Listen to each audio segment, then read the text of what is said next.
오늘 우리에게 주시는 하나님의 말씀은 신약성경 고린도전서 9장 19절부터 23절 말씀입니다. 제가 가지고 있는 성경책으로는 신약성경 273면에 있습니다. 신약성경 273면 고린도전서 9장 19절부터 23절 말씀입니다.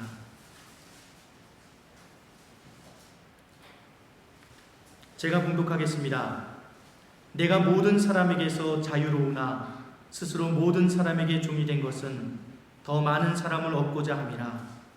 유대인들에게 내가 유대인과 같이 된 것은 유대인들을 얻고자 하며 율법 아래에 있는 자들에게는 내가 율법 아래에 있지 아니하나 율법 아래에 있는 자같이 된 것은 율법 아래에 있는 자들을 얻고자 하며 율법 없는 자에게는 내가 하나님께는 율법 없는 자가 아니요 도리어 그리스도의 율법 아래에 있는 자이나 율법 없는 자와 같이 된 것은 율법 없는 자를 얻고자 함이라. 약한 자들에게 내가 약한 자와 같이 된 것은 약한 자들을 얻고자 하며 내가 여러 사람에게 여러 모습이 된 것은 아무쪼록 몇 사람이라도 구원하고자 함이니 내가 복음을 위하여 모든 것을 행함은 복음에 참여하고자 함이라. 아멘. 우리 옆 사람과 함께 인사 나누겠습니다. 주님께서 당신을 정말 사랑하십니다.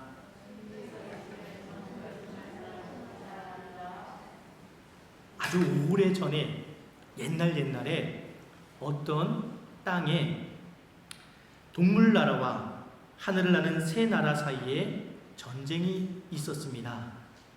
이 전쟁이 너무너무 치열해서 다치고 죽는 새와 동물들이 너무너무 많았습니다. 이 모습이 너무너무 고통스럽고 두렵고 불안했던 박쥐가 내가 어떻게 하면 이 전쟁 속에서 이 싸움 속에서 살아남을 수 있을까라고 고민했습니다. 그리고 잔꾀를 부리기 시작했습니다. 동물나라가 전쟁에서 승기를 잡자 박쥐는 동물나라의 왕 사자를 찾아갔습니다. 자신의 날개를 감추고 사자왕 앞에서 자신이 쥐처럼 생겼으니 동물편이라고 말했습니다. 사자왕은 박쥐가 동물편이 되어서 싸워주겠다는 이야기를 듣고 너무너무 기뻤습니다. 그런데 얼마 되지 않아 이번에는 동물나라보다 새나라가 더 강해져서 새나라가 동물나라를 이기기 시작했습니다.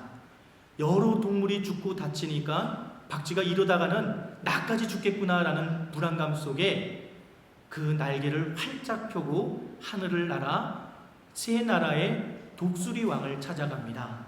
그리고 독수리 왕 앞에 납작 엎드려서 말합니다. 독수리 왕이여, 저는 날개를 펴고 하늘을 훨훨 날 수 있습니다. 저는 새 나라가 전쟁에서 승리하기를 바랍니다. 저를 새 나라 편에 서게 해 주십시오. 독수리 왕이 너무너무 좋았습니다. 그래, 우리와 함께 싸워주겠다고? 그래, 너 정말 잘 선택했다.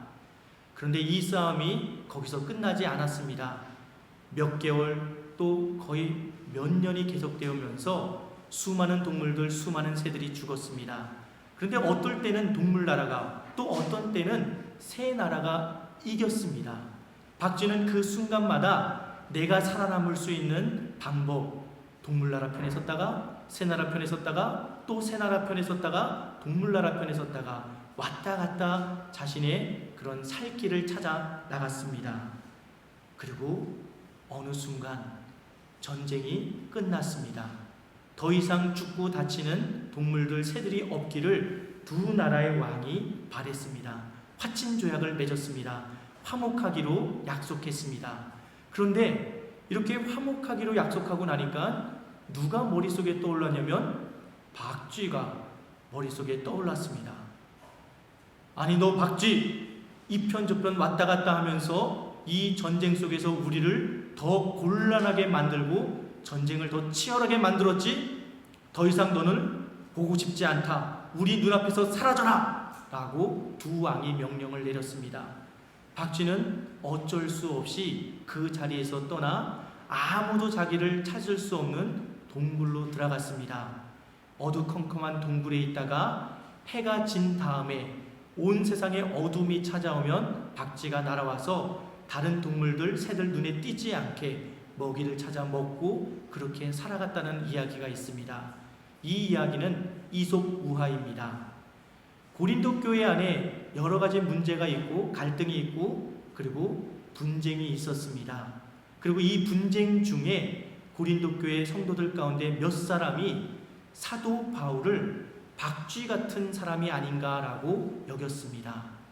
정말 사도 바울이 박쥐와 같은 사람이었습니까? 박쥐 하면 이 편 섰다 저 편 섰다 자꾸만 이렇게 편을 갈라서면서 자기 이득을 자기 유익을 챙기는 사람인데요. 정말 사도 바울이 그런 사람이었습니까?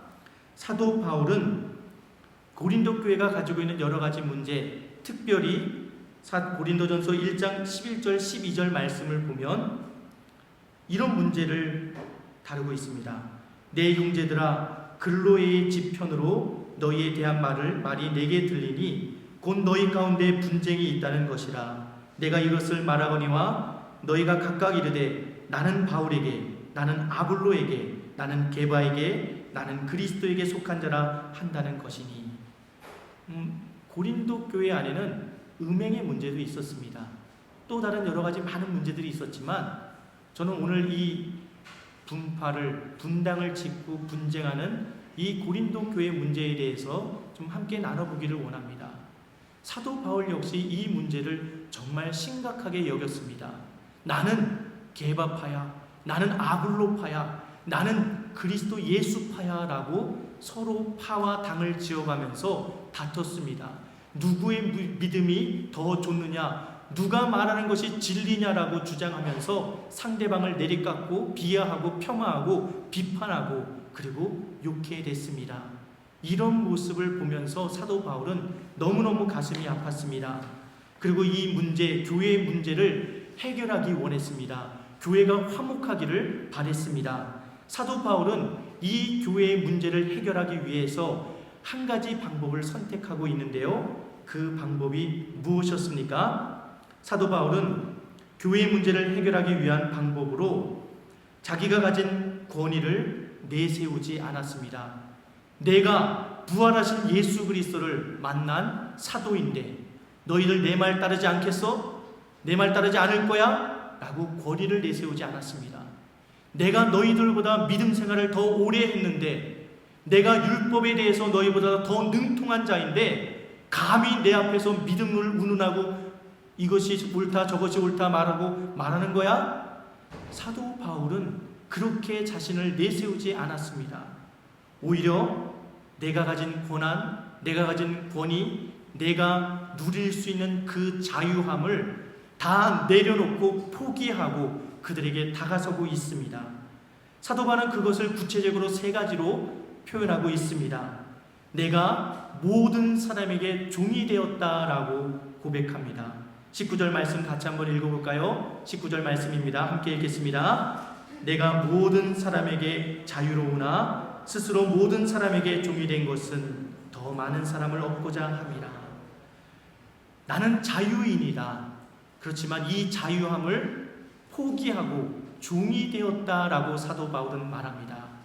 신분적으로 사도 바울이 종이나 노예였다는 이야기가 절대로 아닙니다.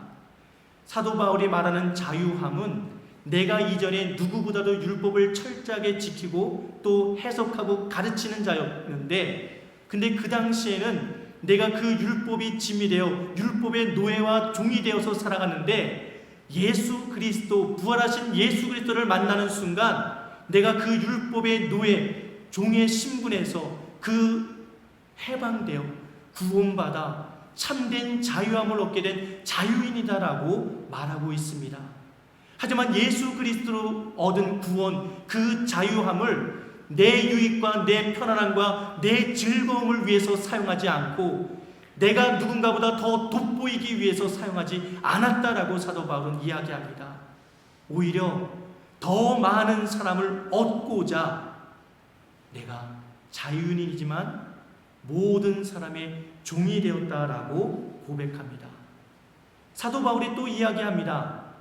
이번에는 유대인들, 율법 아래에 있는 자들, 율법을 생명처럼 목숨처럼 지키는 자들을 위해서 내가 어떻게 행했는지 너희가 기억하고 떠올려라라고 이야기합니다. 사도 바울에게는 누구보다도 아끼는 영적인 아들이 있었습니다. 사도 바울의 모든 사역들을 정말 물불 가리지 않고 도와주고 그리고 함께했던 아들인데요, 그 아들은 디모데였습니다. 디모데의 혈통은 100% 유대인이 아니었습니다. 엄마가 유대인이고 아빠는 헬라 사람이었습니다. 그래서 그는 유대인들이 나면 8일 만에 행하는 할례를 받지 않았습니다. 그냥 헬라인으로서 헬라의 문화와 헬라의 그런 그 생활권 안에서 자랐습니다. 그러다가 어느 날 사도 바울을 만나게 됐고, 사도 바울이 전하는 그리스도 예수의 복음을 듣게 되면서 그리스도의 제자, 예수의 제자가 된 사람이 디모데입니다. 그리고 그 순간부터 복음을 위해서, 또 복음을 전하는 바울을 위해서 자신의 모든 것을 헌신하는 사람이 되었습니다.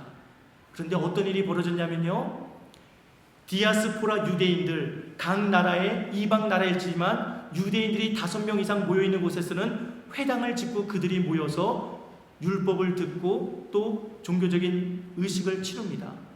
그곳에서 사도 바울이 복음을 전할 때 문제가 됐던 사람이 바로 디모데입니다.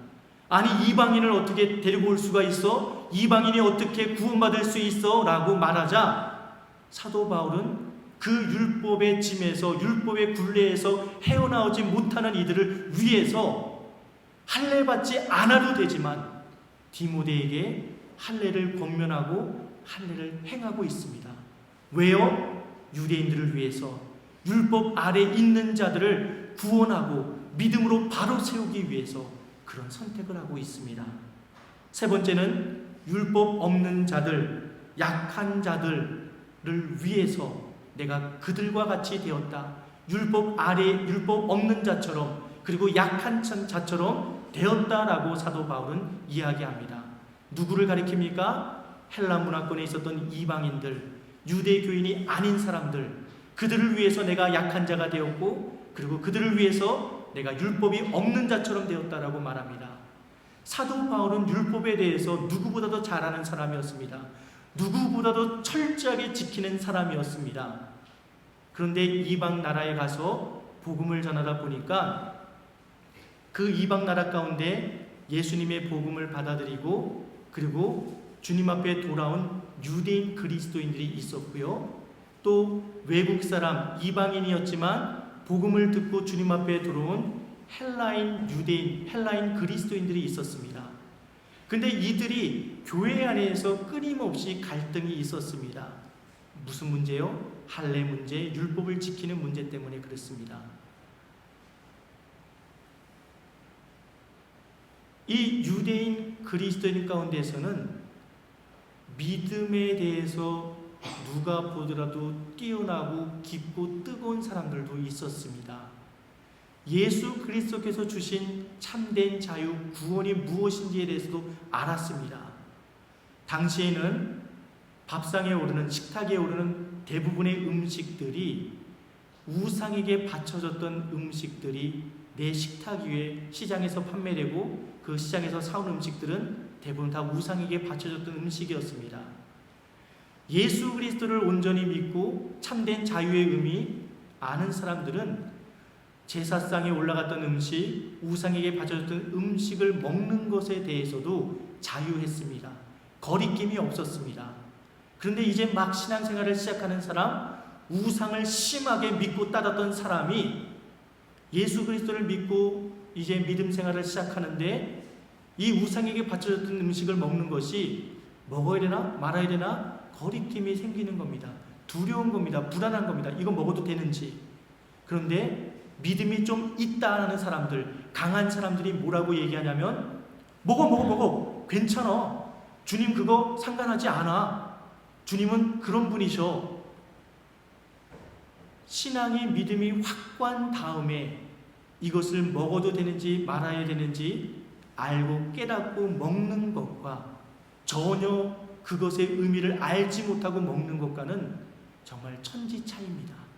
그러다 보니까 우상 숭배하던 사람들이 예수 그리스도를 믿고 주님 앞에 돌아왔는데 예수 그리스도를 믿고 돌아온 그 믿음의 사람들과 함께 식탁 교제하는 가운데 그 음식이 우상에게 바쳐졌던 음식들을 함께 먹으면서 예수님을 믿는 것과 우상을 숭배하는 것 사이에 무슨 차이가 있지? 뭐가 다르지? 라는 그런 혼론과 헷갈림과 그런 흔들림이 있었다는 사실을 사도 바울은 알았습니다. 그래서 사도 바울은 이야기합니다. 내가 모든 음식을 다 먹을 수 있지만 약한 자들을 위해서, 믿음이 연약한 자들을 위해서 그들이 꺼려하는 것, 그들이 불안해하는 것이라면 나는 먹지 않겠다라고 결단합니다. 사도 바울은 율법 아래에 있는 자들에게는 율법 아래에 있는 자처럼 그들에게 다가가 복음을 전했습니다. 율법이 없는 자들, 약한 자들에게는 그들처럼 되어서 복음을 전했습니다. 왜 그렇게 했습니까? 이때는 이렇게, 저때는 저렇게 바뀌어진 모습으로 복음을 전하다 보니까 고린도 교회 사도 바울을 비난하고 폄하하는 사람들은 박쥐와 같은 사람 아니냐라고 그의 믿음을, 그의 권한을 비하하고 폄하했습니다. 사도 바울은 그들에게 이렇게 이야기합니다. 내가 이렇게 행한 것은 단지 이 이유 하나뿐이다. 따라하겠습니다. 더 많은 사람을 얻고자. 더 많은 사람을 얻고자. 사도 바울은 이렇게 고백합니다. 내가 더 많은 사람을 얻고자 자유인이나 종이 되었고 율법 아래에 있지 않으나 율법 아래에 있는 자가 되었고 내가 율법을 지키는 유대인이지만 율법 없는 사람들을 위해서 율법 없는 사람이 되었다라고 말하고 있습니다. 고린도전서 1장 18절 말씀을 보면 십자가의 도가 멸망하는 자들에게는 미련한 것이요 구원을 받은 우리에게는 하나님의 능력이다라고 말씀합니다. 십자가의 도가 저와 여러분에게는 하나님의 능력입니다. 하지만 예수 그리스도를 알지 못하는 자들, 이제 막 신앙생활을 시작하는 자들에게는 십자가를 지십시오라고 하면 그게 하나님의 능력이 아니라 시험거리가 되고 나를 강하게 압박하는 스트레스가 됩니다. 그들에게 어떻게 다가가야 됩니까? 내가 지키고 있는 그런 믿음의 모습들을 강요하고 이것 따라가지 않으면 믿음 성장하지 않는다라고 말해야 됩니까? 그들은 십자가의 도가 미련한 것이라고 여기고 있습니다. 사도 바울은 그들에게 다가갈 때 더 낮아진 모습으로, 더 죽어진 모습으로 다가갑니다.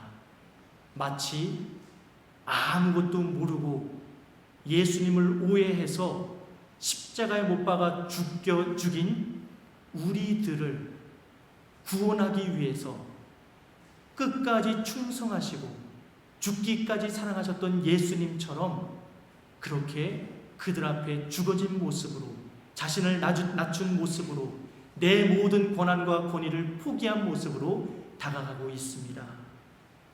이 말을 사도 바울은 이렇게 표현합니다. 따라하겠습니다. 복음에 참여하라. 복음에 참여하라. 다툼이 있습니다. 분쟁이 있습니다. 아볼로파, 게바파, 그리스도파, 사도 바울파가 있습니다. 어떻게 그 분쟁을 그치게 만들 수 있습니까? 게바파가 조금 더 바르게 얘기하는 것 같아. 게바파의 이야기를 들으면 될까요? 게바파의 편을 들어주면 그 싸움이 멈추고 화목하게 될까요? 사도 바울은 그렇지 않다는 사실을 알았습니다. 그가 선택한 것은 주님께서 나를 살리기 위해서 죽으셨던 그 십자가의 복음의 방법을 선택하고 있습니다. 주님께서 말씀하십니다. 너희 중에 누구든지 위대해지기를 원하면 너희들의 종이 되어야 한다. 인자에 온 것은 섬김을 받으려 함이 아니라 도리어 섬기려 하고 자기 목숨을 많은 사람들의 대속물로 주려 함이라. 우리는 예수 그리스도를 믿는 자들입니다. 오늘 학습과 세례식이 있고요. 금요일과 토요일에 거쳐서 제가 5명의 대상자들을 거의 5시간에 거쳐서 교육을 했습니다. 근데 저는 저한테 너무너무 유익한 시간이었습니다. 왜냐하면 복음에 대해서, 신앙생활, 믿음생활이 무엇인지에 대해서 가장 기초적인 부분들을 다시 한번 돌아볼 수 있는 시간이었기 때문에 그렇습니다. 학습 교육을 하면서, 세례 교육을 하면서 대상자들한테 이렇게 묻습니다. 예수 그리스도를 위하여 사는 삶, 그렇게 살 수 있습니까? 예수 그리스도를 위해서 내 욕심, 내 것, 내 자존심, 내 모든 것 다 내려놓을 수 있습니까? 그렇게 하겠다고 다짐합니다. 약속했습니다. 여기 앉아 계신 분들, 대부분의 분들이 학습과 세례를 받았을 겁니다. 내가 복음을 위해서, 예수 그리스도를 위해서 살겠습니다라고 다짐하고 약속했습니다. 그 학습자, 세례자 교육을 담당하신 목사님 앞에서 뿐만 아니라 교회 앞에서 서약하고 다짐했습니다. 여러분, 그 약속, 그 서약을 지키고 있습니까? 나보다 연약한 자를 세우기 위해서, 더 많은 사람을 얻기 위해서 날마다 십자가 앞에 내 자신을 죽이는 삶을 살고 있습니까? 주님께서 사도 바울을 통해서 우리에게 말씀하십니다. 내 의, 내 권한, 내 권위, 내 자유함을 이용해서 내 것을 챙기고 내 유익을 누리고, 그리고 그것이 내 기쁨이라고 말하지 말라라고 말합니다. 믿는 자가 행할 바, 믿는 자가 선택할 것은 주님께서 한 영혼을 더 구원하기 위해서 십자가에 못 박혀 죽으신 것처럼 그렇게 나 또한 날마다 죽어지는 삶을 살라라고 그렇게 말씀하십니다.